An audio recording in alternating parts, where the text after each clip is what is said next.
Okay, this one's important. Five main types of sacrifices in Leviticus: burnt offerings, peace offerings, sin offerings, guilt offerings, grain offerings, which I thought was thankfulness offering.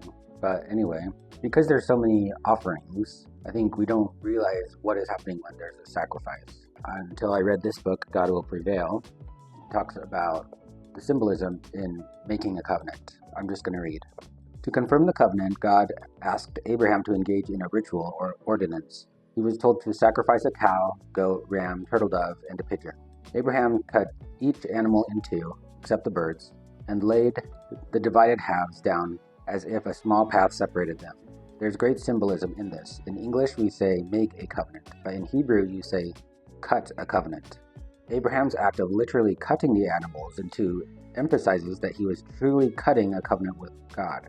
Some of the symbolism must have been drawn on that which is typical throughout the ancient Near East. Many covenants were entered into with the mutilation of a sacrificial animal or object, with the understanding that if either party broke the covenant, the same mutilation would happen to them. Abraham was likely drawing on such imagery.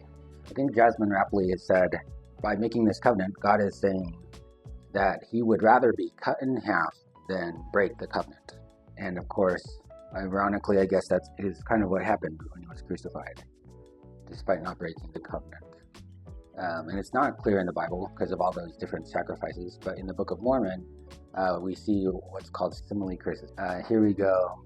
After Captain Moroni tore his own coat and turned it into the title of liberty, the people came running together, tearing their garments in token or as a covenant, that they would not forsake the Lord, or in other words, if they should transgress the commandments of God or fall into transgression and be ashamed to take upon them the name of Christ, that the Lord should rend them, even as they had rent their garments. But it goes on.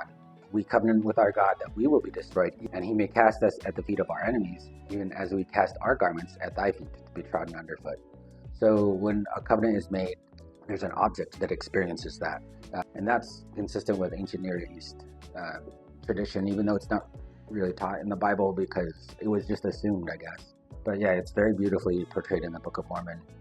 Conclusion. After extensively comparing and analyzing simile curses in the Book of Mormon with those found in the ancient Near East, the similarity of context in which simile curse occurs in the ancient Near East and Old Testament and Book of Mormon texts suggests that the simile curse was part of an oral tradition in these cultures.